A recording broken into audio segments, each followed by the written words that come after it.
The views expressed in the following podcast are the results of overactive and undermedicated minds. They do not represent the views of our employers, friends, family, spouses, or that lovely pharmaceutical sales rep that stops by the studios with donuts once a week. Keep the free samples coming. Your mileage may vary.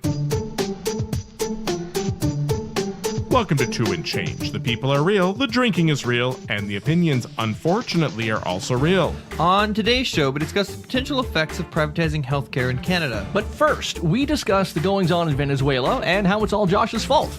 Huh? Your fault. It's all your fault, Josh. What, you mean like the economic collapse, the civil unrest? All of it. Every single thing. Josh's fault.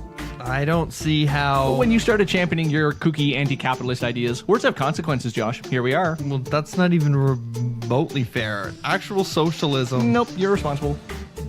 Okay, look, but single resource centrally planned... Still your fault. Look, the effects of increased oil production by the U.S. on a petro state... Whatever you need to do to justify your complicity. The Monroe Doctrine of 1823 set in a motion of chain of events... I don't know how you sleep at night. They were just trying to copy the Nordic welfare state model. You're a bad person and you should feel bad. Screw you, Mike.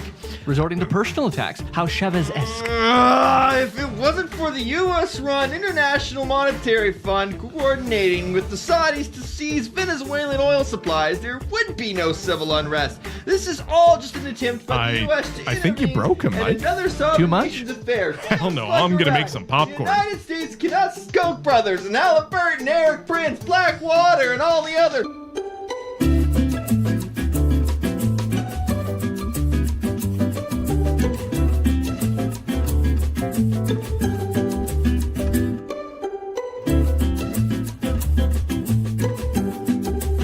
Welcome to Unchanged. This is Josh, and I am drinking a Mill Street Organic. Why?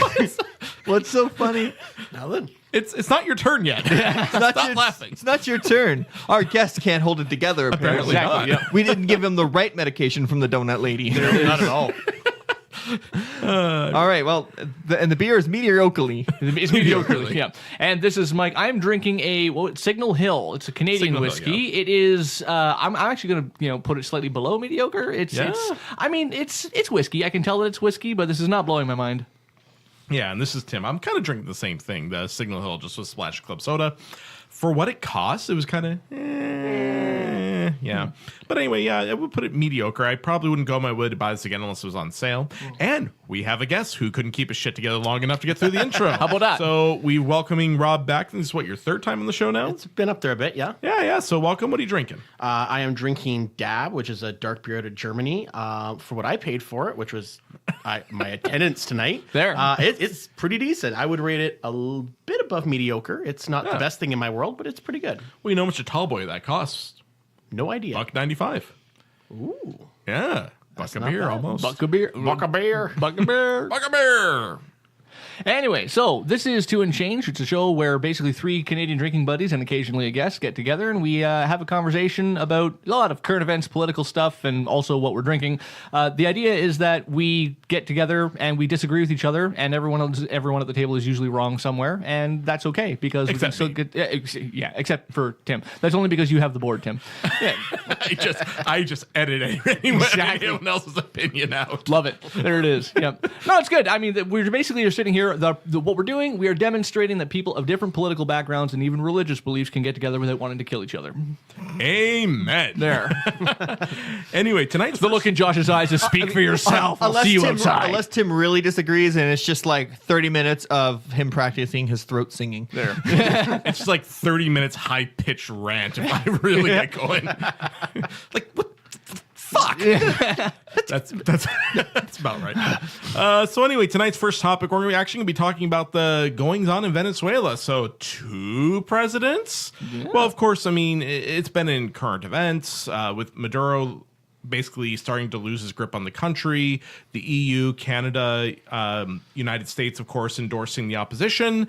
And, of course, you have Russia, China backing Maduro's government. So it's basically a little pissing match in South America. So I figured, why not talk about it? I do want to quickly correct you for 1 sec. EU has not officially backed anyone. I thought, No, they've endorsed. No, I heard it this morning.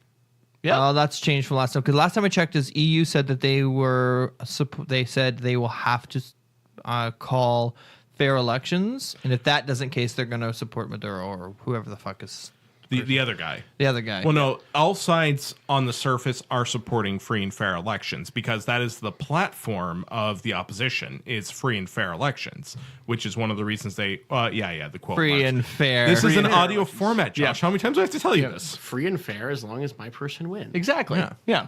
Yeah, it's about. Well, that was as the last Ontario American election. Remember, Trump was asked, "Will you accept the results of the election?" He goes, "If I win."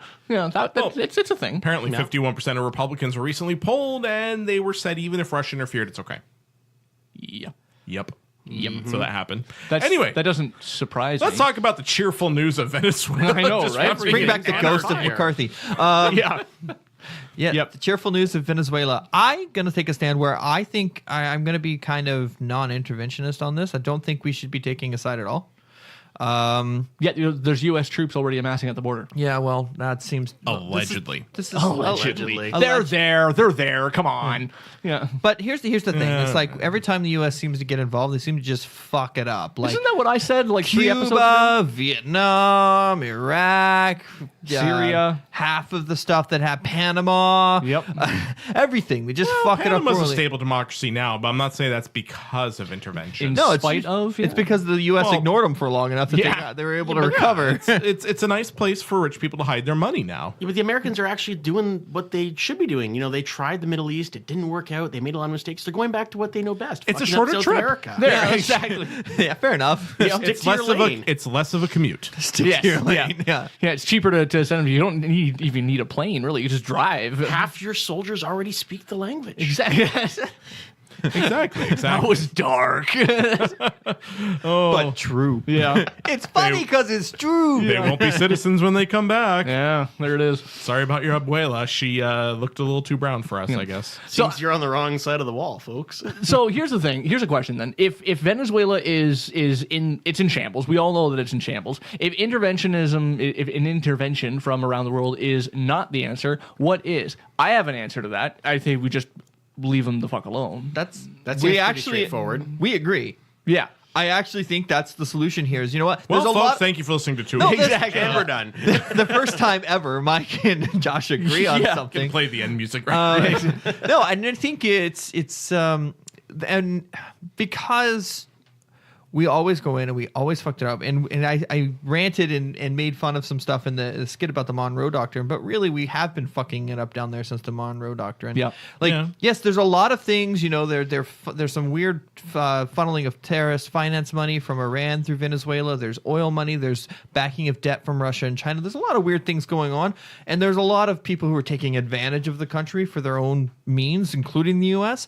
But really, we should just be like, no, let it figure it on the ground in Venezuela. Let's not add more people in there and make it more fucked up and start having a proxy war. Too many cooks.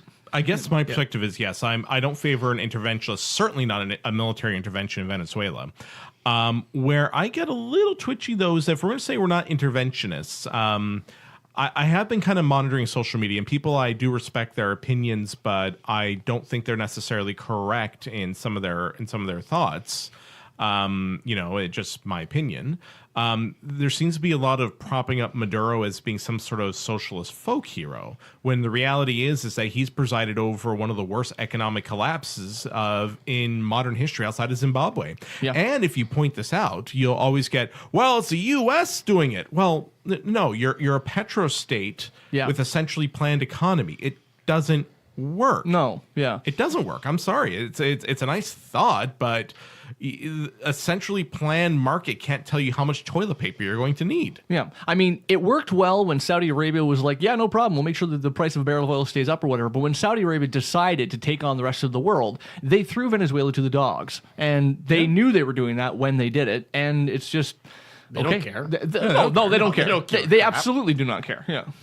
Yeah, no, I think back to the golden days when intervention in government elections was done by the United Nations as opposed to independent countries trying to secure petroleum reserves. Yeah. You know, does Pepperidge Farm remember that? Yeah. It's never been that way, man. I mean, I don't know. The UN has done stuff before like that. yeah, but to asymmetric powers to a country that didn't have a benefactor, that's who they've done it to. The UN is like a trained seal of the U.S. The U.S. says we're going there, and the UN's like, Yes, sir. No, that's not fair. That's not fair. Iraq. Yeah, Iraq didn't go down that way. Fair enough.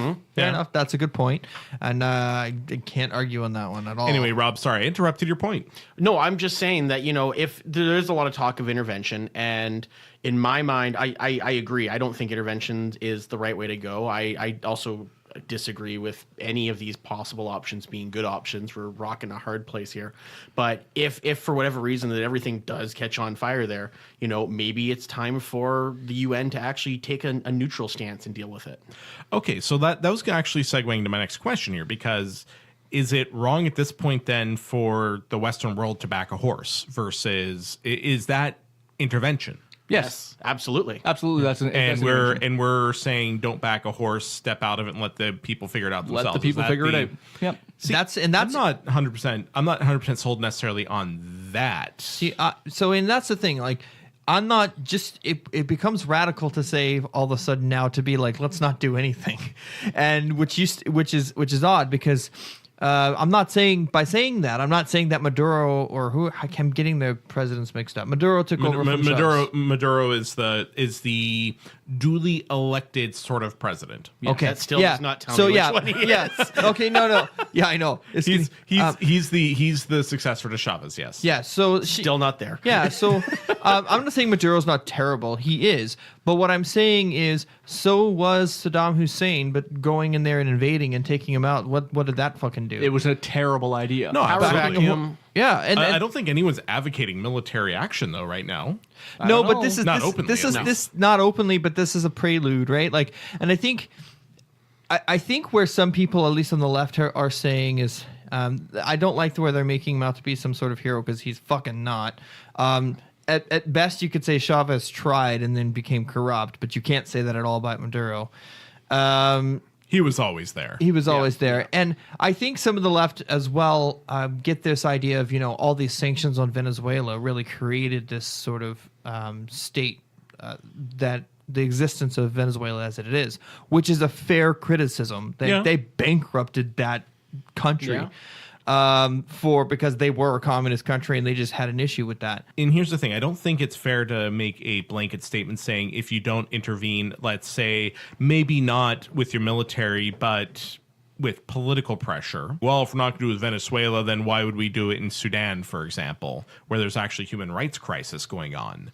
But right now, there is a human rights crisis going on in Venezuela. You have the military and police cracking down on protesters. You have people fleeing the country by the millions right now for lack of basic health care and food. You've got shortages of virtually everything. At what point do we in Western society who have plenty say, well, I'm sorry, you guys got to figure it out for yourself versus, okay, enough's enough. How can we help? About how long did it take for us to get into Syria? About that long. Yeah. So slowly over the course of 50 years of history? Yeah. Yeah. And that's the thing. Like I get that it might not be fair to make that argument of if we're going to do this one, why aren't we doing this one? But there is some credence to it because Venezuela's oil, right? Well, exactly. Oh, okay, Right? we're good. Yeah. There's the underlying tone, right? Yeah. Venezuela has oil, so they're suddenly higher on the list. There's lots of countries in the world with huge political unrest and violence in the streets and people dying, including, I don't know, France. Yeah. For example. Oh, you can't compare the Venezuelan crisis with what's going on in but France. maybe not Come yet. on. Not to the same scope. They, but they don't have an economic problem the way Venezuela does. DRC. Oh, fine. We'll do a better one. DRC. Yeah. Yeah, There- I would say. Yeah, There's lots of fish in the ocean, and if why are you picking favorites, right? If you're America and you're going, hey, we got to get involved here. Venezuela's burning, yeah, but lots of places are. And we know it's about the oil. Like, let's not kid ourselves. Well, but the other thing is that the reason why Venezuela is of more American interest is because of, again, that Monroe Doctrine that says that South America falls within the U.S. sphere of interest, the way that, say, France intervened in Mali, for example. Fair. So the U.S. kind of sees it the same way because it's the American backyard. America's the power there, so they want to intervene. I'm not advocating a position. I'm simply saying that I understand the logic. Well, there's also the aspect of the fact that China and Russia are getting involved in Venezuela as well. So that's another very big motivator for us to get involved. Vietnam too, Electric Boogaloo. And that's so funny you say that. That's my bigger reason of why I'm like, let's not start another fucking proxy war. Yeah. Because this is what this is turning into. You know, it's turning into like the U.S. really likes to go into South America and they like to back one person or another, and then the social unrest gets out of control, and then that country completely collapses, and they have nothing but to gain because they just send there, you know, to rape and pillage the resources and take all the gains. And then everyone's like, "Oh my God, they're coming across the U.S. border now." Well, no shit, they are. Yeah. Thank you. That's my thing. If you wanted to do something for all these refugees, then let the fucking refugees in the country. Yeah. Otherwise, Right. you're just. You know you're playing shit service. Sorry, Josh. We've consulted the color swatch, and it's just not going to work out. Yeah. That's what happened. They're not sending their best, folks. Yeah. Yeah. So I think at the end of the day, I think we're sort Meanwhile, every cab driver I've ever met in London has like 3 master's degrees in IT or is a doctor. I mean, Jesus Right. Christ. Yeah. Yeah. You know, it's no. I think intervening. I think if we are to intervene, I think it needs to be on the humanitarian side, not on the political side. unless it goes full Pol Pot. Like Yeah. if it goes full Pol Pot, they're massacring like. Okay, devil's advocate. What if we don't intervene till it's too late? 1 minute, Josh. Hey, you know, you can't play the what if game, but Sure. at the same time, you know, if it goes full Pol Pot, that's when you send in this you know. So if shit goes to Pol Pot, Well, yeah, when shit goes to Pol Consult the Pol Pot, Pot that's when you send in the military to intervene and stop like mass genocide. Until then, Excellent. a couple thousand people dying, that's Acceptable. That's called civil unrest. unfortunately. And it's not worth starting a proxy war. on that note, we're going to have to take a quick break here. When we come back, we have our weekly WTF, and we will be talking about privatized healthcare. Yay. Enjoy.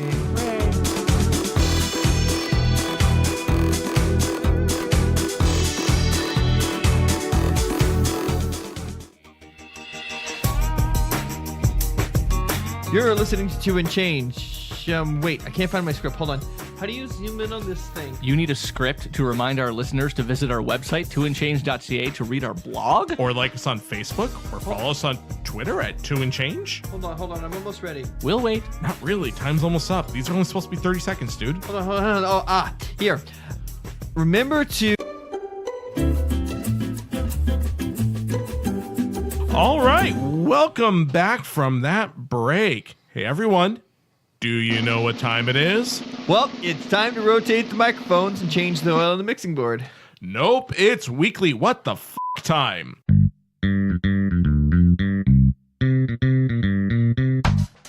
All right, folks, you know how this works. Each week we find our favorite crazy news stories and bring them to you, the listener. This week, we start off with who else? Florida Man. According to CNN, Florida Man found a World War II vintage hand grenade while fishing. He then proceeded to throw the grenade in the trunk of his car, drive to Taco Bell. Where else? Then, upon realizing that having a live hand grenade in the trunk of his car wasn't a good idea, borrowed Taco Bell's phone and called the police.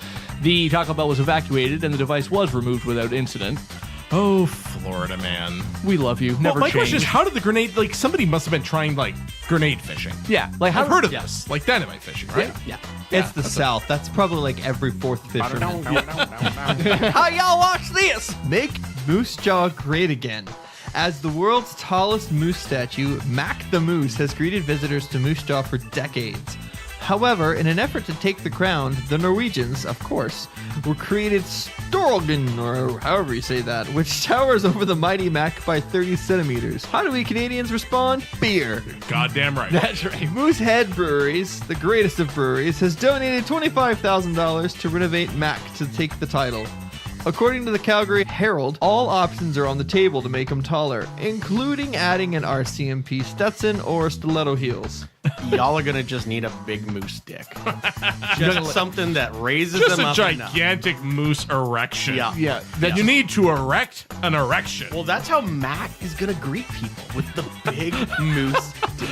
Maybe make it a wind vane so you know it's It's You incredible. can use it as an irrigation system too. Unbelievable. Oh, God. And I finally know how I want to go out, gentlemen. A Searles, Minnesota man was arrested after his wife was found dead in their home. Dwayne Johnson, no relation, checked his terminally ill wife out of the nursing home, had a meth-fueled sex romp, and helped her die peacefully at home. Police showed up to investigate the words, "Death, Partay, God, Hell," spray painted on the front of his house. Then he ran outside naked, yelled, "My wife is dead," ran back inside. Then they found her in bed, peacefully dead, and found him in the bathtub, scrubbing away at imaginary spots. Meth is a hell of a drug. That's a Not solid even once. Tuesday. That is solid Tuesday. Hey, I don't give a shit. That's how I want to go out. I've told my wife, last couple days on Earth, yup. Yeah, I don't care. Meth-fueled sex romp. Meth-fueled sex romp. There are worse ways of going out in the world. I mean, than a I meth-fueled suppose. sex romp. Yeah. All right, so I think we have to decide. All right, of all three, we have Florida Man, we have Mac the Moose, and we have, Mankato Meth Head. There you go. Who are we going to want to have a beer with? Mankato. Mankato? Yep. Well, I'd have a beer with that guy. He knows how to party. Florida man might be fun. Yeah? The guy who goes fishing, gets a grenade, and decides, one, to put it in his trunk, and two, go to Taco Bell. That's a guy who knows how to have a good time. We should introduce them. Oh, God, that would be a hell of a party. Well, Who says that's they're all. not the same person? That's all we have for this week's What the F***. If you have a story you'd like to share with us, please shoot us a message via our website, twoandchange.ca, or send us a message on Facebook or tweet us a link. Of course, as we mentioned earlier, our second topic is privatization of healthcare. Yay! Because I don't want Mike to afford health insurance for his 6 children, so I agree. This is good. There. Yeah. You're gonna have to pick your favorites. Yep. Yep. I'll buy health insurance. 1, 4, or 6. That's your You can do a lottery. 2 and 3 are already done. I love that book. Oh, and 5. We forgot about 5, but we won't count 5 either. Yeah, we don't need to. Yeah, that's all right. Yeah. No. Look, Well, I the mean, doctor should have to pay for the 6th Being one. the That's 5th all. child is a pre-existing condition. All right, so Josh, you picked this. Why'd you pick this one? Because Mr. Shit for Brains Prime Minister Maple Trump, yes. Maple Trump, here our premier in Ontario, Doug, decided that buck a beer, bitches. they Doug have Ford. some pre-drafts to basically sort of looking at elements of privatizing healthcare in Ontario. So that's why I chose this as a broader topic of privatization So of when you, say, healthcare. when you say So- privatizing healthcare, like which part? Because we've done it before. Like OHIP used to cover things like chiropractic, naturopathic, and like those other. Whoa, OHIP covered naturopathy? At one point, yeah. Fucking cover your own hippie bullshit. No. Like I mean, it was under. sorry, no. You get money But for a witch burning? OHIP has been stripped down once before under Mike Harris. So when you say that privatizing healthcare, a whole bunch of stuff was privatized, and now they're just looking to do it Well, again. I guess. I mean, honestly speaking, That's I mean, not we need. a good reason to. Well, and to be quite honest, it was privatized before, sure, and a lot of people suffer because of it. So Well, here's the thing I think he's looking at, and I think if he looks at more, say, and this is where we have a bit of a disadvantage by having a provincial strategy versus a national strategy. We have the buying power of 10 provinces, and 3 territories. close enough. Okay, cool. Anyway, so we have a province of 12 million people. I think that's on Give or take, Give yeah. or Close take, enough. yeah. more or less, yeah. Yeah, okay. So we versus the whole federal healthcare system. So everyone likes to point at the UK as an example of how you can have a private and public sector working in concert with each other. Sure, yeah. The difference is that the UK funds the shit out of their healthcare versus we have. They have better outcomes than we do. Part of that, though, might be because of the competition with the private system. Yeah. So, I mean, I'm willing to. Here's the thing: public healthcare is a right. Full stop. I'll never change my mind on that. If there is a more efficient way of delivering public healthcare as a right, I'm willing to have the discussion. I don't think we should close our mind to the discussion. I don't trust the people that are starting the discussion. This being said, I'm willing to at least talk about healthcare delivery. So the problem, and the UK does fund it, and that's good. What you've got to be able to counter in a two version system is the fact that a medical professional could make more money in the private sector. So sure, you can have two streams, you can have a public and a private, but if there's a lot more money to be made privately, then you're going to have a doctor shortage in the public sector because they're all going to jump ship to make cash. That's got to be accounted for. Absolutely, and I think that's something that that has to be factored in. Absolutely. I mean that's we have that problem today though. We do, because you have the U.S. south of the border. Yeah, and doctors are jumping ship to do and left, if right, I center. if I say, hey, I'm a cardiologist from a country of people that look and speak like you, guess what? They're going to roll out the red carpet for them down there. I mean that. So we already kind of have that problem. To some extent, although it's not as much as you'd think. We do keep a lot of world-class doctors that don't leave our system. And we have a lot of doctors coming here from other countries. Believe it or not, money is not the major motivator. People become a doctor. How about that? How about that? Yeah. Well, for most of them, it's on the bottom end of things. I mean, unless you're like a radiologist and making bottom end, 400,000, that would be a proctologist. Yeah. And they make around 250. Yeah, radiologists make the big money. Welcome to proctology, entrance and rear. Yeah. No, I think I sort of agree with you, Tim. However, I will also agree with you on the point of the people who are introducing it in Ontario right now are not the people that I would even want to entertain the discussion with. These are people who ran without a platform. That's what makes me very nervous. Yeah, I mean, you're effectively handing the keys to a sentient cocktail onion who has a supermajority. It's not a good idea. I think if you were going to do it, if we were going to go to the two-tier, we would have to have something so entrenched in constitutional law that it cannot be overturned, guaranteeing there will be a constant presence of a well-funded public system, and then institute the privatization of the second stream. But to go separate alongside but it. equal is rarely equal. No, and that's the Yeah. problem.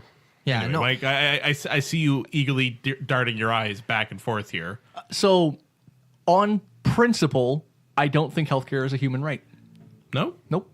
Because it's something that has to be delivered by another person. If it's a right, that means that you have to it means that you have the right for someone else to pay for it if you can't afford it yourself. Yeah, And I agree. That means that you have that I would have the human right for the state to use their authority to take money by force away from somebody else to pay for it, or to force the doctor to work for free. Okay, but that's a very flawed argument, because then you could say that literally about any right. The right to housing, the right to freedom of speech, any of those things have to be Freedom of enforced by the speech, state. freedom of speech, you could not say it about, because freedom of speech is a right. That Sure you can. it's- Because here's the thing. If I have a group of guys who don't like what you're saying, I can just go and beat the shit out of you. Except that's assault. Now we're not talking about speech anymore. We're talking about physical violence. I have the right Sure, to I can. freedom of speech. How about I hold you up in court for suing you for malfeasance for the next 7 years? You have that right. But I mean, I But feel then, like... but then you no longer have the right to Wait, free this speech. was an option? No. So that's my point. Hey Rob, not you having fun? malfeasance, but I like think we're gonna need a replacement for Mike pretty soon. Call me in, boss. No, My point is that when you start saying that people have the right to services that are provided by other people, it is a very short trip from there to slavery. Because you have people who are then required to provide those services with or without pay. If it is a human right... Mike, slippery slope argument. I'm not, really. I'm not saying... Really? I'm saying that Public it effectively... health care is slavery, eh? Whew. I'm pretty certain that was written on the wall. That's what George Orwell wrote in his escalated book in quickly. 1984. Slavery is healthcare. Okay, here's the thing. We keep interrupting Mike. Yeah. We'll hear him out, then we'll ridicule him, all right? Okay, There. go ahead. All right. Go ahead. Yeah, very good. Yeah. So if you have the human right to a service provided by another person, and if that service is a right, a human right, that means that that person could theoretically be made to provide that service with or without pay. Okay, so here's a question for you. We say freedom of speech is a human right. Would you agree with that point? Absolutely. So why is it a human right? Because it's a negative right. It's the right for something to not be infringed, as opposed to the right for something to be provided. That's So- the difference. Okay, but that logic right there was decided by who? People. Sure. We decided that even in libertarian logic, some libertarian thought said that this is a negative right versus a positive right. Sure. So we just made it up. We make up what are human rights. Sure. We as society made up healthcare is a human right. Sure. There we go. Done. But, Easy. but you don't, hold on, but you don't have the right. You don't have the right to somebody else's labor without pay. Sure we do. We do it all the time. Example? Here's the thing, though. Prisoners. Like you can't. We already Retail. have this as a fundamental thing. You're not getting a raise. You're getting a pizza party. So even in There. the system, even in the land of where it's completely privatized, or 90% privatized in the U.S., right? Sure. A doctor can't just refuse care if he doesn't want to go to work that day. If he's on call and he's at a level 3, level 4 trauma center, he doesn't just get to refuse. That's not an option for him. He can go to jail. It's illegal for him. So there's consequences. So there's basically, consequences not no matter. So like this idea that like the right to healthcare is ingrained in Western democracies, regardless. So not that's all of them. Not all of Then them. again, Not all you of have then you got to redefine the U.S. as a Western the democracy right, anymore. but the fundamental sort of right, quote unquote, to healthcare is sort of there even in privatized systems. So it's really hard to say that that's the argument of why you would want private healthcare, and that's like, why would you even want that as an argument? Like, I'm not saying that it would be easy. I am just saying that it would be the most consistent with libertarian principles. Okay, in so- practice, I actually feel like some kind of a publicly funded but privately delivered with competition built in would be the best system.